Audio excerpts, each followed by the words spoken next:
Amigos, ¿cómo están? Bienvenidos a Radio Uruguay, bienvenidos a La Máquina de Pensar, ¿cómo están?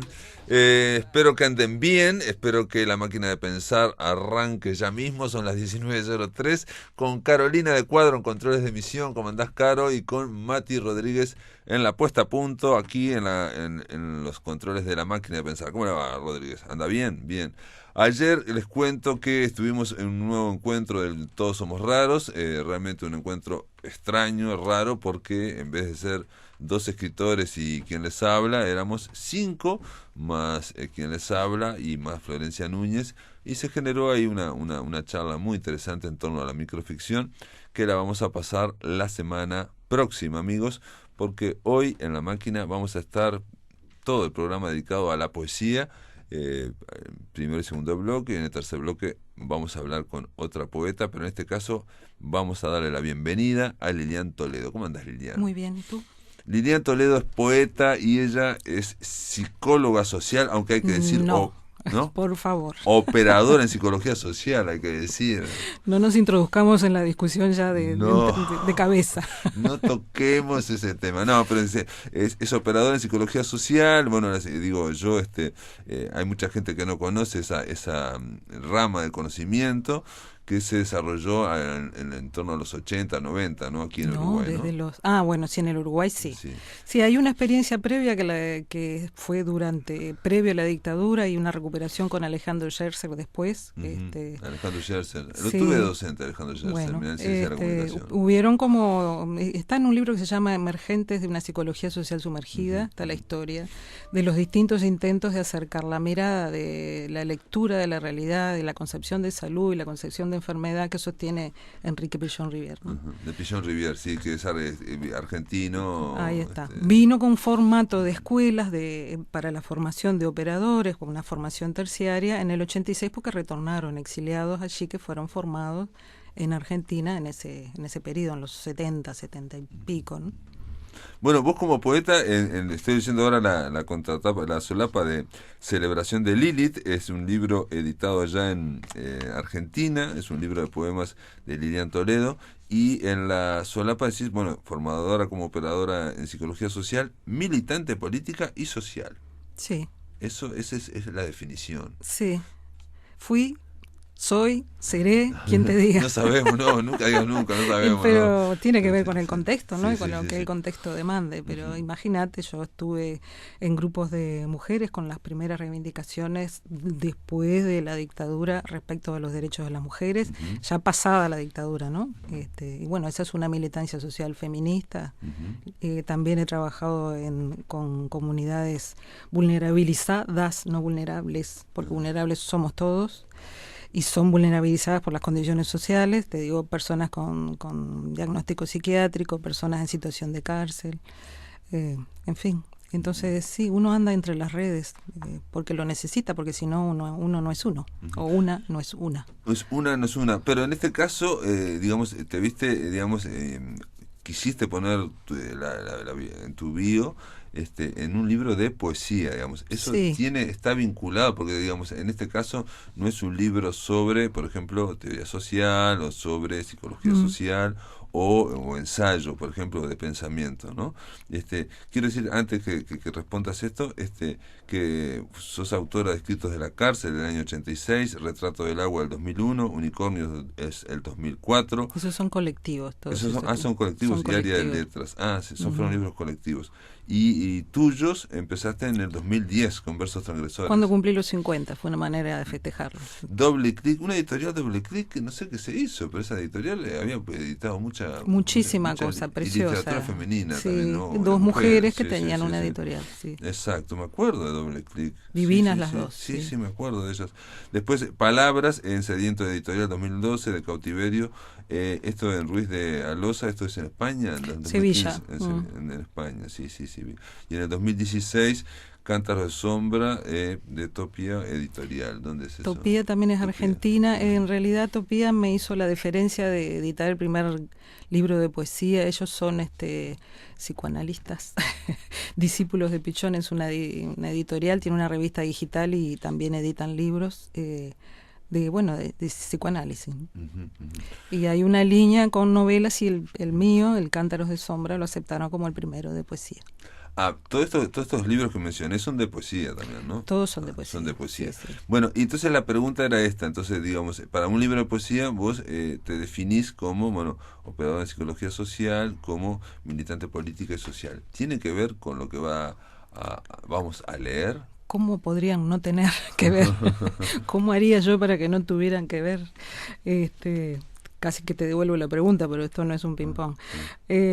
No sé, No, yo pero no, digo, no ya sé me, que tiene que ver, pero viste que no uno me imagino. selecciona, Claro, porque sí, también sí, si te sí, gustan las tortas fritas o hacer tortas sí, fritas o lo sí. que fuera, digo, todo tiene que ver, uno escribe con todo, digamos, ¿no? Exacto, Y hay como exacto. una selección a priori cuando uno va a encarar Capaz que tiene que ver, el ¿sabes libro. con qué? Con que para mí, ahora me están obligando a decir que soy poeta. Yo no sé si vos me estabas recordando algunos episodios de hace un tiempo, Sí, yo no los recordaba, pero cuando me apuran así, lo que yo digo es que soy una mujer que escribo. claro.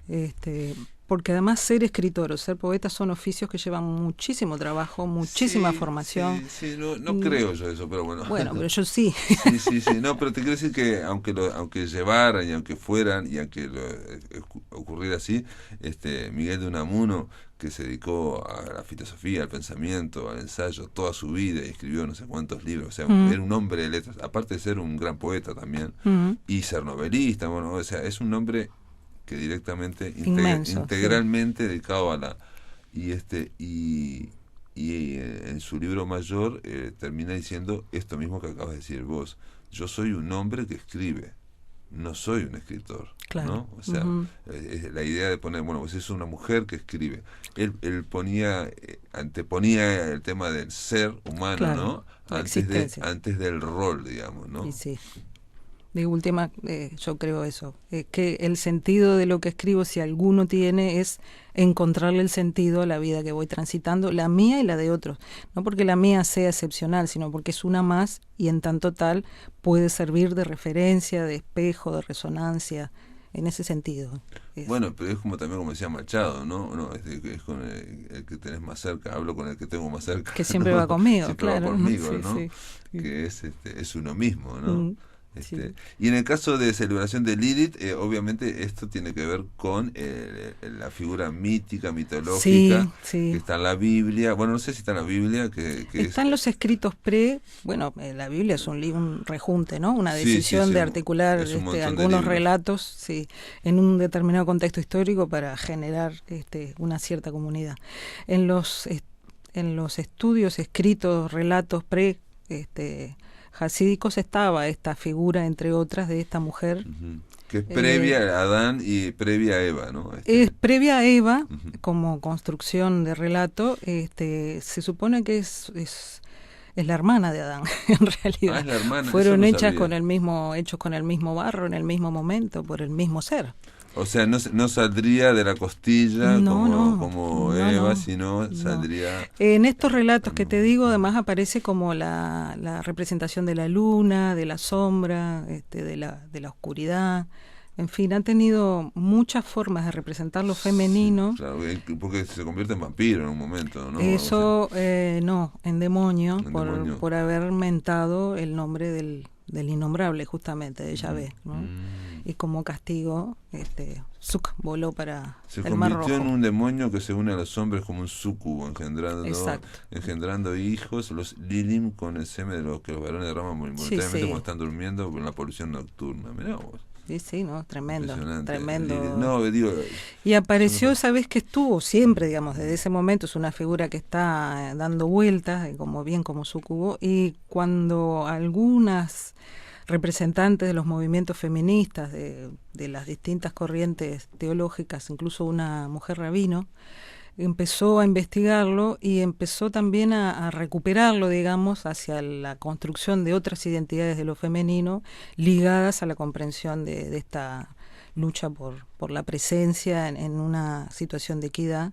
Y bueno, ahí aparece más veces mencionada Lilith, ¿no? En mi vida en particular, también apareció por el 79, estábamos hablando también hoy de eso, yo estuve formando parte de un grupo de personas, de militantes políticos, que generaron un centro de documentación en clandestinidad, al que llegaban folletos, libros, todos prohibidos, una Acá locura. en Montevideo. Una locura, sí. En el 79, aparte, Exacto. y un centro de Sí. documentación. Papeles por todos lados, sí, sí. Qué raro. Una utopía, sí. Qué sí, raro. sí, una utopía. Es la primera vez que oigo de ese centro. ¿Cómo se llamaba? CEDIPU. No me Cedipo. acuerdo qué quería decir. No, ya no me acuerdo qué quería ¿Y decir. dónde estaba, pues, por ejemplo? En Sarandí, Zabala. Acá. A ver si me escucha a una inteligencia, está diciendo, mirá. Una cuadra en Sarandí Zabala. Sí, sí. ¿Dónde estamos sí. nosotros ahora? Teníamos razón. Tenían razón, sí. Era un centro de documentación.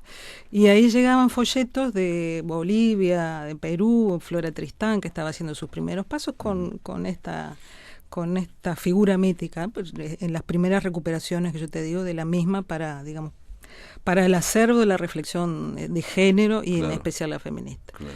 Y bueno, viste que la asonancia, Lilith empezó como a jugar en mi vida y me fue acompañando. Sí, sí, en realidad. Porque Lilith yo siempre la conocí, creo que a través de Eduardo Galeano. Puede ser, sí, también, claro. En una de estas de tipo Memoria Sí, del Fuego, sí, algo sí. así, digamos, ¿no? Cuando Sí. habla de las mitologías, ¿no?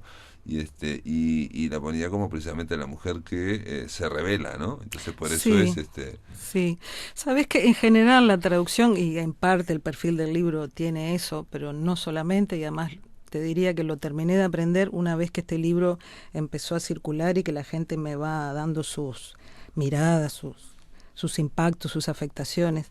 La transgresión mayor de Lilith no se refiere solamente a reivindicar una postura sexual diferente a la que le insistía Adán en sostener, digamos. Sí. Sino que la transgresión mayor fue haber nombrado al innombrable, haber claro. acudido a la autoridad pese al mandato del sometimiento. Ahí esa fue la transgresión. Para mi gusto, la voy comprendiendo cada vez más a través de lo que me llega a mí, ¿no? Porque si nos quedáramos solamente en la, que no es poco, ¿no? Pero en la reivindicación acerca de la vida sexual, es una área importante, pero esta abarcaba este otro grito de, bueno, a ver qué hacemos entre los dos, cómo construimos la equidad, tiene otra dimensión, ¿no? Y también está, digo, en el fondo, en cualquiera de las dos está la rebeldía, ¿no? O rebelarse, sí, ¿no? Sí. Ante la autoridad, por lo menos, ¿no? Y por lo menos gritar. No sé, me parece que la rebeldía necesita un cierto sostén en el tiempo, ¿no? Ahora, dijiste, esto, digo, no tiene nada que ver con la poesía, pero aprovecho porque dijiste, hay un gran énfasis en todo el territorio sexual, en el espacio sexual, como de liberación femenina, en fin, ¿no? El movimiento feminista tiene como oleadas, tiene varias olas, ¿no? Como cualquier movimiento. Se ha ido desarrollando e incluso no todas son complementarias o no todas son ahora hay un ¿no? poquito más de tensión. A veces hay tensiones, ¿no? Sí. Y de hecho lo que está pasando acá, yo he leído, ya estaba en germen a fines de los años 60 y estaba en tensión, digamos, ¿no? Lo que pasa es que dominaba otra cosa en los años 60 o principios del 70, ¿no? Y mi pregunta es si cuando dijiste hay demasiada o hay a veces solamente en la cuestión sexual, ¿te referís también a esto que estamos viviendo ahora de No, lo pensaba respecto de la lectura de Lilith, no lo pensaba en términos, podemos conversarlo, pero no tenía eso en mi cabeza. Y si yo te pregunto qué pensás eso ahora, si no hay digamos, centrado excesivamente o centrado muy... No, me muy parece centrado. que está centrado en la construcción de identidades, ¿no? Que atraviesan la vivencia de la sexualidad. Pero a mi oreja psicosocial, volvamos ahí, que es una oreja que también agarra el corazón, tiene que ver referido a la construcción de distintas identidades, ¿no? Quizá ahí se localiza un meollo, digamos, de la misma, pero para mí son las identidades las que están en juego. O sea, entonces no te parece contradictorio, ni mucho menos, digamos, ¿no? Con otros aspectos, digamos, de lo que puede ser la liberación femenina. No, para nada. No. Claro, todo campo de construcción de una novedad en lo cultural exige o se plantea un momento de tensiones y de rupturas. Sí. estamos en un momento de rupturas múltiples. Espero el advenimiento del tejimiento, del retejimiento. Para mí estamos en un momento de rupturas múltiples de los lazos sociales. Perdón, pero cuando decís eso es a la interna digamos, del movimiento feminista, por ejemplo, o digamos, reacciones externas. En todos los lados. En todos ¿Dónde lados. no lo ves? Está en todos lados, en lo político, Sí, sí. en lo comunitario, en todos lados. Capaz que los poetas son los que están atando muchas cosas. No sé si has visto la cantidad de iniciativas, lo debes haber visto, cantidad de iniciativas de lectura de poesía que hay por todo Montevideo y el interior. No digo que venga ninguna salvación por ese lado, digo que ahí lo que encuentro es otra manera de encuentro, exactamente. Sí, hablábamos fuera del micrófono de la necesidad a veces de hilvanar con relatos, exacto, ¿no? Con exacto. Relatos textuales, ¿no? O sea, son textos, son relatos donde uno le va dando un sentido y no se deja aplastar por ejemplo, en las redes sociales, todo ese discurso nihilista o muy pesimista o muy destructivo que hay. Ahora, si uno entra en las redes sociales, siempre va a descubrir, y yo creo que también es parte a veces de la uruguayés, va a descubrir que las cosas que faltan, las cosas más negativas, tienen un enorme espacio. Un enorme espacio, y cuando después parte de esas cosas se solucionan, nadie dice nada al día siguiente, ¿no? O sea, estuvimos hablando ahora, pienso en la Plaza Zavala, todo ¿no? Enorme, justificado, protesta que hubo, en fin, una serie de cosas, ¿no? De que no había placero, que no sé qué, no sé cuánto. Yo un día, como estoy aquí en la radio, voy hasta ahí, a ver, cuando voy a ver ahí, veo que hay 3 chiquilinas, y yo digo, ¿y esto qué? ¿Y son placer así? Atento, claro. Entonces se había instaurado eso, se había arreglado en unos 15 días, y absolutamente nadie, salvo los que íbamos hasta la Plaza Zavala, se iba a enterar de esa solución. Claro. Entonces, pongo un ejemplo muy tonto, pero bueno, digamos, o sea, la queja se multiplica por 100.000 y la solución por 0.1. Y nadie lo dice. No. Entonces generamos esa idea de indignación constante que estamos todos, o desesperación, ¿no? Sí, de ruptura de última. De ruptura. ¿No? Vamos a hacer una pausa, amigos, y después de la pausa, sí, prometo, vamos a hablar de poesía con Lilian Toledo, pero creo que seguimos hablando de poesía por otros lados, ¿no? Vamos a ver.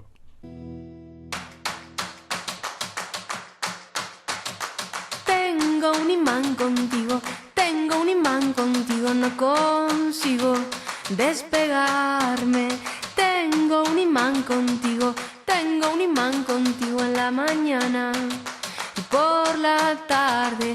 Quiero perder el juicio, no se lo cuentes a nadie que tengo un imán contigo, no consigo. Bueno, esta era Florencia Núñez, que estuvo con nosotros ayer cantando en Todos Somos Raros, y de alguna forma, bueno, esta canción, Tengo un imán contigo, Tengo un imán, tiene que ver con su último disco, Palabra Clásica. Amigos, estamos conversando en La Máquina de Pensar con Lilian Toledo, poeta y muchas otras cosas. Una mujer que escribe poesía, vamos a publicar, ¿eh? Gracias. ¿Te parece así? Muchas gracias. Sí, Una mujer que escribe poesía.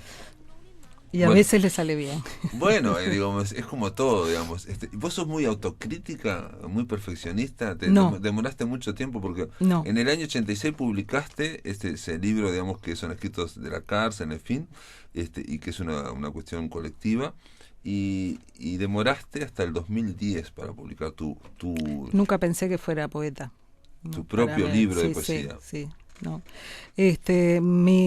Vuelvo a la palabra oficio, porque el oficio implica una práctica y un incluir las manos en eso, y el corazón y el cerebro, ¿no? En mi oficio de estar trabajando con gente en distintos espacios, esa fue mi prioridad. Y la palabra escrita acompañaba la reflexión sobre esos haceres, capaz que desde otros lugares, como decíamos, resonancias desde otros lugares. De manera no organizada, y hasta que no tuve una computadora no pude guardar adecuadamente esos papeles escritos. En el 2000, cuando pude acceder a una computadora, ahí ya agarré un poquito más de sistema. Y entonces, viste, los archivos que se guardan, entonces uno tiene la posibilidad. Yo Pero- no tengo formación pero- en letras, a ver. Pero Empecemos por no ahí. tiene nada que ver No, eso. lo que Hay te quiero mucha decir... gente escritora que no tiene Sí, formación, bueno. y los grandes escritores no terminaron el liceo. Lo que sí tengo es una práctica de lectura sistemática desde no sé cuándo. Exacto. No, Sí, sí. De lectura, mi madre me leía todas las noches antes de dormirme y después con mi hermana a dormirnos. Pero te leía narrativa. Sí, claro, narrativa. Ujú. Sí. La poesía que escriba poesía no quiere decir que yo lea o leyera más Ajá. poesía que otras cosas, sino Perfecto. que encontré la manera de expresar en esa conexión que para mí es la escritura poética profunda con el ser, con uno mismo, Ujú. que intenta comprender el alrededor, digamos, el contexto. Para mí esa es la escritura poética. Tenga la forma después que tome, es cuando uno está muy conectado hacia adentro, Ujú. con lo latente, diría, con lo no tan consciente, muy, muy cercano a lo surrealista, pero intentando entender la circunstancia. Ujú. Y bueno, y ahí aparecían Perdón, y cuando trozos. decís intentando entender las circunstancias, porque digo, está claro lo de la escritura, que sí, que se escribe con todo el cuerpo y que no se escribe solo con la razón y lo consciente. Eso yo creo que, es más, creo que en todas las disciplinas artísticas está hiper claro, eso debería estar, ¿no? Claro. De que es un juego, es una dialéctica con lo que no se sabe, con lo inconsciente, Con los silencios, con lo claro. subconsciente, en fin, con cosas que uno dice, bueno, ¿por qué sale así? Bueno, y ahí está un entrenamiento para escuchar esa parte. Exacto. Ujú. Pero después dijiste para entender. Para intentar entender. Intentar Ni siquiera entender. te garantizo, ni siquiera ¿Qué garantizo quiso el decir eso de entendimiento. intentar entender? Que una vez que sale del propio mundo, del mundo interno, y toma contacto con el mundo externo, con los otros, con la mirada del otro, y encuentra que esa mirada coincide o difiere, y empieza la palabra a montarse sobre la palabra escrita, la palabra hablada como ahora, ¿no? Se inicia un diálogo, y esa poesía que fue puente, en ese diálogo que genera, es ahí donde va tejiendo la posibilidad de la comprensión de para mí, ¿no?, de una realidad. Esto que te decía, por ejemplo, acerca de Lilith, todo lo que aprendo yo a partir de que ese libro circula, no es por lo que dice el libro, sino por lo que se genera a partir de lo que se dice acerca del libro, ¿no? No es un estudio sistemático, sino sí. la resonancia, lo que te decía, la resonancia, la afectación, el comentario, la crítica, el rechazo, todo eso dice. ¿De Lilith o del de las libro? personas respecto del libro. Porque No, pero Lilith pero está también muy hay- bien aceptada. Pero hay una resonancia, digamos, de esa figura mítica de Lilith Sí. en vos, en tu escritura. Claro, sí. Me identifico un poco, sí. Como una especie de alter ego, digamos. Bueno, no sé si tanto, pero Bueno, sí, pero una especie, pero me digamos, de personaje. me da línea. Claro, que te da, digamos, permiso de decir cosas, Sí, o vos le sí. das permiso para decir Sí. cosas, Sí, que igual también- no habla Lilith ahí, ¿eh? Esto No. que sea celebración de Lilith, no habla Lilith. Ujú. Lo que habla, bueno, me meto un poquito con el libro, lo que habla, de lo que hablan las poesías es de una mujer, como cuando la lectura, de una mujer bastante grande, ya en el filo de los 60, repensándose y reencontrándose, y sí la intención de reivindicar otros aspectos como la sexualidad, el goce, el placer, el desamor, la lucha por otra utopía, en una mujer grande, que son cosas que no siempre están dichas y visibilizadas, ¿no? Se habla de los modelos de mujer cuando sos joven, si querés ser mamá o no, Ah, sí. pero nadie plantea si uno quiere ser abuela o no. No, nunca lo he escuchado eso, ¿no? Pero no sé si está al alcance. ¿Está al alcance de ser abuela? No. ¿Quién? ¿Yo? No, Ah. me refiero a ¿Decide decidirlo? No, te claro, digo en el ejercicio. Porque la abuela no puede decidir, ya en sé cambio una que- madre sí puede decidir. Sí, ¿no? yo voy a recibir lo que venga de mi hija, lo que Claro, sea, exacto, obviamente. no. Pero no como lugar esperado, ¿no? Estigmatizado. Ah, Mm. sí. La abuelita que cuida. Fosilizado, digamos, Exacto, sí, o establecido. Y además puede ser abuela junto con otras muchas cosas. Entonces, por eso es celebración de Lilith. O sea, la celebración de la posibilidad de verse desde otro lugar, por ahí transgrediendo algunas figuras esperadas, algunos rasgos esperados. Espero eso, por lo menos. Pobre Eva, ¿no? Tiene mala fe, Bueno, mala sí, prensa sí. tiene Eva, No, Eva es otra todo- de las cosas que aprendí. Sí, tenés razón, todo pero el es mundo- una de las todo el cosas que mundo le cae a aprendí. Eva, pobre, ¿no? Ahora en este momento estoy sola, mi hija está fuera del país y entonces tengo muchas horas, además de los trabajos de siempre. Y he empezado también a recoger esta experiencia que te digo sobre las resonancias que he recibido de Lilith y entonces a escribir acerca de Adán y de Eva, de los tres. Y capaz que recuperando que en realidad no son dos, es una, ¿no? Eva y Lilith son la misma. Que sean la misma, claro. Es como luz y sombra, digamos, claro, ¿no? exacto, Ese concepto de la sombra, cualquiera de las dos puede ser sombra de la otra, ¿no? Eva puede ser la sombra de Lilith y Lilith la sombra de Eva. Ahí serían como hermanas, así como espejos. Sí, como espejos por ahí. Claro, un reflejo invertido cada una de la otra. Y en ese escrito, bueno, sí, va saliendo, viste que a veces te va sugiriendo la misma propuesta escrita, te va sugiriendo el paso siguiente, y eso es lo que me va apareciendo, ¿no? La posibilidad de que Eva sea la sombra de Lilith. Claro, que sea la sombra de Lilith y que a la vez pueda mostrar su parte luminosa. Claro, ¿no? sí, Cosas, todo ¿no? lo que es la recepción, la continencia, el acompañamiento, no sé, hasta el estar cerca y criar a sus hijos, ¿no? Sí, el estar, como opción. El estar en el mundo, digamos. Y morder la manzana, ¿no? Que de última también. También la mordió, sí, exacto. Y aceptarla, digamos, ¿no? Esa parte como, ¿no? Y aguantarle a Adán, ¿no? Y aguantar a Adán también, ¿no? Y aparte estar, digamos, en lo que es, ¿no? Seguro. Esa idea como, sí, ¿no? De tierra, sostener, terrenal, claro. ¿no? Sí, sostener por lo algo que está. Lilith después se va volando. ¿No? ¿Te puedo pedir que leas algunos poemas de celebración de Lilith? Ay, bueno. Sí. Por ejemplo, igual pasamos ya sí, la semana pasada. Lectura, sí, horrible. ¿No te gustó? Fue espantosa, sí. Espérate que tengo que bueno, dame yo lo leo entonces. Tengo que buscar los lentes. Me tenés que avisar los unos minutos. Sí, la verdad que lo que pasa es que esto es así. Tan espontáneo desorganizado. Lo que vendrá será sombra, pájaro muerto, risa quebrada por el cristal del miedo. Lo que vendrá se escapará del reloj, igual que el amor juramentado en una cama revuelta. Lo que vendrá irá siendo, será puro ayer, en el intenso instante de un respiro. Tu urgencia, ¿sigue así? ¿Sigue en el otro? No. No, son soy cortita yo, soy muy no, sintética. este no tiene título. No. Por eso dudé. No es un requerimiento para mí los títulos. En el intenso instante de un respiro. Si hacemos corte busco los lentes, pero no, ya nos quedan pocos minutos, si no puedo leer yo también, no. Y si no está grabado muy bien, cuando pasa por la voz. Cuando pasa por la voz, exactamente. Bueno, entonces... Y si no, voy a leer el sábado de noche. ¿En dónde? En Varieté. ¿Dónde? Jordan Brum me invitó. Jordan Brum no lo conocemos. Es director de teatro, muy joven, muy jovencito. Bueno, no sé.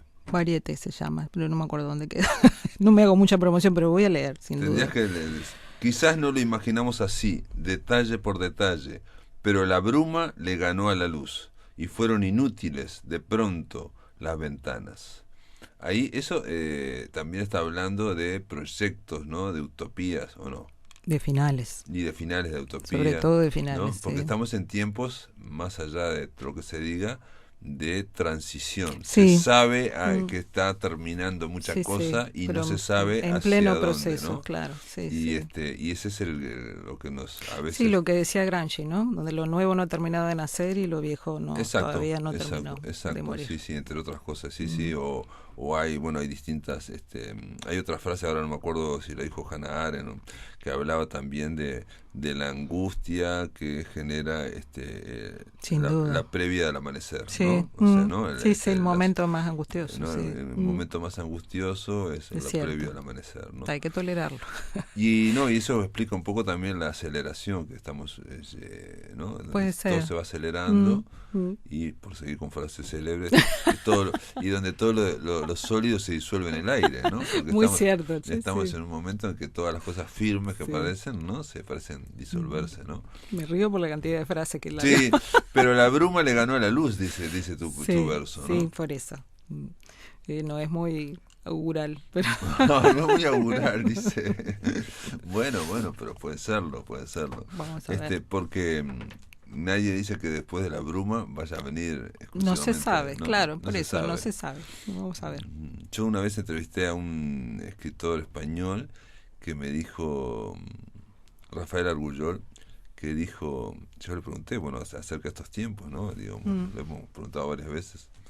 Y él me dice, mira, hay momentos, dice, en un día me despierto y veo que estamos, gracias a Internet y gracias a las múltiples conexiones que se está generando el cerebro humano a nivel global, ¿no? Sí, Estamos a las puertas de un nuevo renacimiento.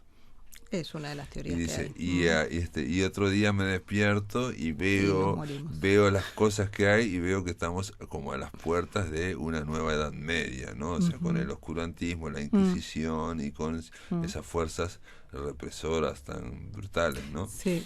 Sí, yo no sé si es más cotidiano el libro, ¿no? No está tan colocado en ese, o en todo caso desde lo cotidiano mirando ese escenario. Capaz que sí, eso sería lo más acertado.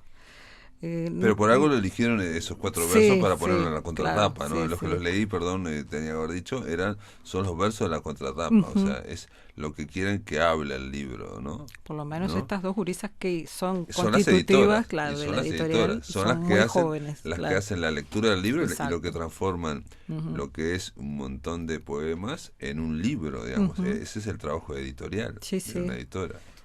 Y bueno, y esto que te digo, son mujeres jóvenes leyendo el texto de una mujer más grande, y también ese diálogo se dio en el proceso de la edición, ¿no? Claro. Incluso en el diseño de tapa, no solo lo elegido, sino el diseño en sí mismo, y un pequeño cortito, un video que editaron, que hicieron, donde, bueno, esto cambia mucho el sentido, o dice, como cualquier texto, ¿no? Dice cosas distintas si llega a los 20, a los 30, a los 40, a los 50. Dice cosas distintas. Alumbra cosas y oscurece cosas diferentes. La editorial se llama Índigo Editoras. Sí. Y la colección es Otro Azul, ¿no? La colección de Índigo, poesía. yo tengo alguna idea de haber hablado con esta. Sí, yo creo que vinieron Editor. ellas, sí. Sí, me suena, pero bueno, puedo decir Un cualquier movimiento cosa. muy interesante porque escriben sobre todo diarios íntimos. Toda una discusión acerca del rol de la escritura de diarios en mujeres jóvenes que van construyendo su identidad a partir de esa, Mirá qué bien. de esa Y reflexión. un poco, Lilian, para terminar, digamos, el hecho de hacer el trabajo de edición con Argentina, con otra mirada desde afuera, ¿cómo fue para vos?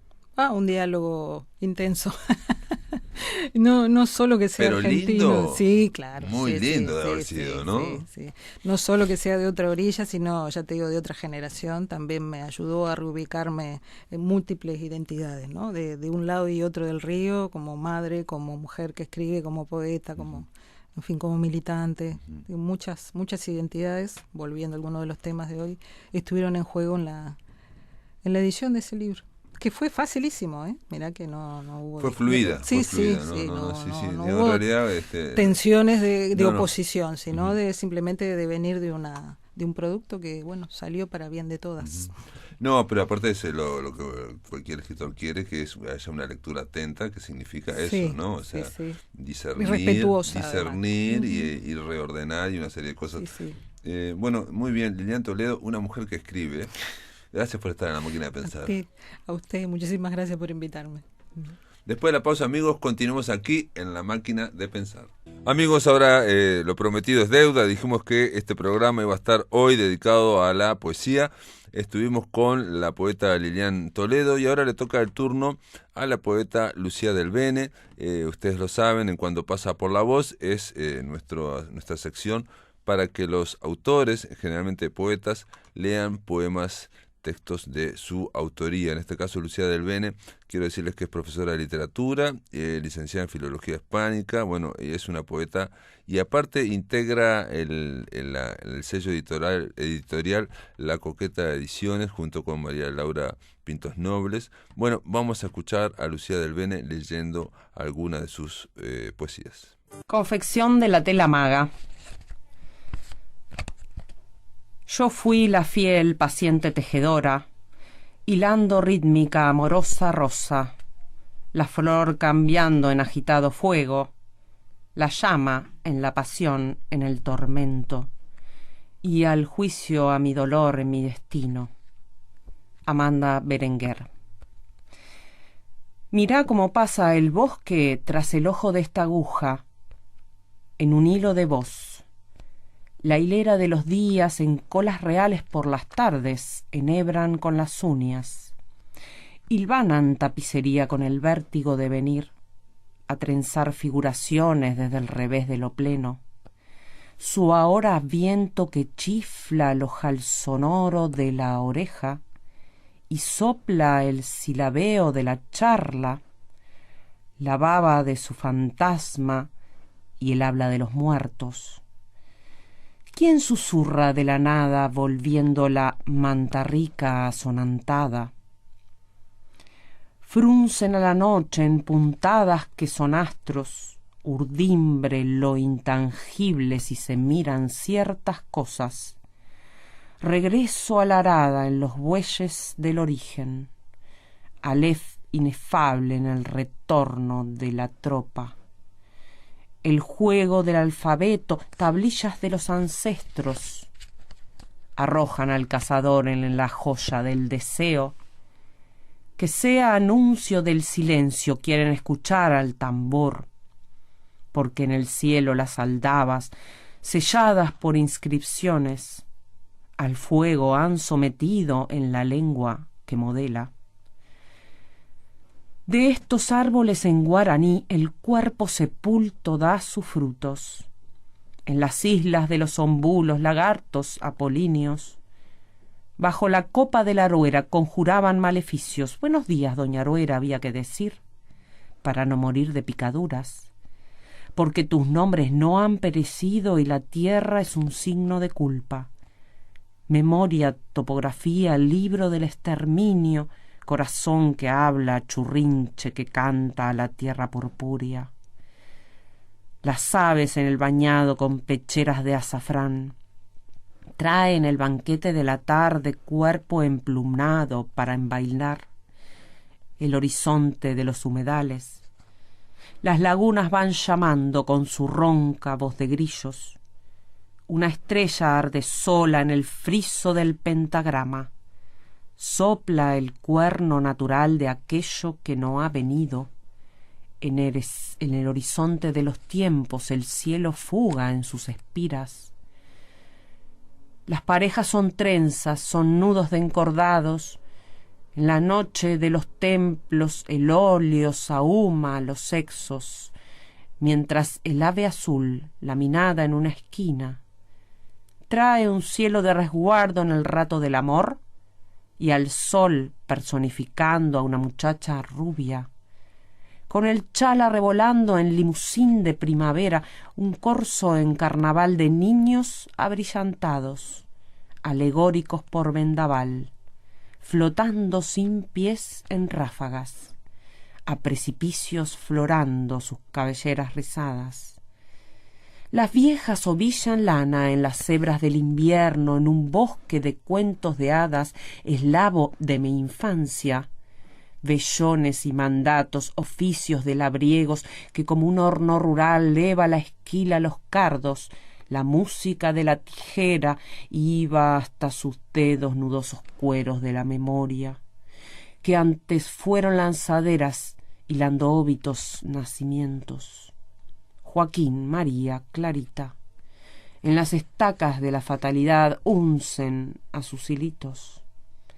Y otras tejieron historias en el telar del continente. Una monja de Nueva España medía en el convento los mapas del infinito. En el siglo XVII giraba el compás y el semicírculo que fuera su pensamiento soñaba con el poema. Y la hija de la rosa con sus lentes de hada, mientras miraba las arañas del río amacarse sobre las redes cruentas, hilaba la flor del membrillo a los ángeles de la Toscana, los demonios del olivo con el faisán de la Chuy, mostró en su tela encantada a los poetas de la ciudad del rostro mestizo, de la tierra. Empuñada la palabra por destino inescrutable, yo quisiera vagar desde la basura hasta la espuma en estas tardes de ciudad tan grises como latas, donde palomas y ratas se enjambran sobre edificios, se aman en la ventisca y la sal en las azoteas óxidas de ciudad vieja. Blanco es el canal de la muerte que arroja, potente haz del universo para enseñar la letra. La palabra es sepultura o puntada de la aventura que te dieron como alma. Empuñada esta plumada y con ella ganarse el pan como ayer las esclavas, que tejen conmigo la misma historia desconocida cuando caen los imperios y otra vez se alzan, dejan juramentos y grafitis en los muelles para un libro de piedra, deslizar esta virome en papeles que son nubes, el cielo página blanca, las torres sus renglones. Por las cúpulas exóticas incorpora los decires que vienen de un viaje errante y de la música numérica. Suena en la pulpería, entre las zanjas, en la feria, resuena como la sangre al galope sobre el tajamar. Cuando vagaste en esa llanura con tu caballo surcido al destino del frigorífico. Y hubo que traducir la soledad en el espectro de las finanzas. Ausencia que vuelve a la letra costura de los agujeros, porque las galaxias emigran por los hilos que no terminan. Si la poesía descose el abismo para liberar sus criaturas en el viento de las flautas, y erige alfabetarios de la casa en un instante, geografías mestizas, ciudades de Santa María que se bañan en ríos pletóricos, con pájaros pintados en las ramas, y el oro Mumburguyá a la orilla de febrero acuña ángeles indios en flores de crucifijo, para la prensa de la historia, pigmentos del aspergeo, que gira en la eterna rueca, confección de la tela maga, la historia, la tierra, el poema. Esta era Lucía Del Bene, nos estaba brindando, nos estaba leyendo poemas de su libro La Tela Maga. Ustedes ya saben, me faltó decir que que Lucía Del Bene también, además de poeta, es narradora, tiene un libro de cuentos muy interesante. Y nada, se termina La Máquina de Pensar, llegamos al fin de este programa. Amigos, decirle que mañana va a estar con nosotros Guillermo Reitman. Él es un ex preso político y que escribió un libro muy singular con respecto a al penal de libertad. Se llama Cine de planchada, 10 años de cine en el penal de libertad. Este es un libro editado por Antítesis y brinda, reitero, un testimonio muy particular de la vida de los presos políticos. Realmente uno se va aprendiendo cosas como por ejemplo esta que veían ciclos de películas clásicos impresionantes, es todo un listado. El libro es digamos un libro con mucha cantidad de páginas, es un libro largo y hay un detalle de todos esos ciclos de películas que veían que es un poco sorprendente. Y luego mañana en El Vuelo del Cuervo, en la columna de Wilmar Umpierres, El Vuelo del Cuervo, vamos a estar hablando de un documental que vi hace muy poquito, que está en Netflix, así que ya se los recomiendo. Se llama Al filo de la democracia y es un potentísimo documental brasileño que está realizado por Petra Costa y que narra con gran intensidad, por lo menos para mí, son 2 horas muy intensas, el vertiginoso proceso que llevó a la destitución de Dilma Rousseff, el impeachment, el juicio político, y después el proceso que llevó al encarcelamiento de Lula da Silva, un proceso que dividió al Brasil en dos. Una de las cosas más sorprendentes del documental, lo van a ver, es no solamente, digamos, cómo actuó el Poder Ejecutivo, el Poder Legislativo, el Poder Judicial sobre todo, sino cómo el pueblo brasileño o cientos de miles de brasileros salieron a las calles y se dividieron en dos, ¿no? Unos a favor y otros en contra de Lula y de Dilma Rousseff, al extremo de que cuando se va a votar el juicio político, el impeachment, se va a votar en una ceremonia que fue muy dramática. En la explanada, estamos hablando en Brasilia, ¿no? Esa ciudad tan potente y tan moderna, en una gran explanada lo que se hizo es poner improvisar un muro metálico para dividir cerca de, no sé, 50.000 personas de un lado y 50.000 personas del otro, unos vestidos de rojo, otros vestidos de verde, que estaban a favor de Dilma y en contra de Dilma. Bueno, ese proceso dividió al Brasil en dos y la película, por eso se llama Al filo de la democracia, va a dejar al descubierto esa fragilidad del sistema democrático brasilero. Un detalle nada más, en un momento Dilma, en medio de ese proceso, dice en un auto, ¿no? Cuando va manejando, digamos, con su chofer, se lo dice a la documentalista Petra Costa, que lo está filmando, le dice: me siento como Joseph K. en el proceso. No sabe qué hacer. Esto es todo, amigos. Mañana vamos a estar entonces con Wilmar Umpierres, con el vuelo del cuervo, y vamos a estar con Guillermo Reimann hablando de cine en el Penal de Libertad. Esto es todo, amigos, que lo pasen muy bien.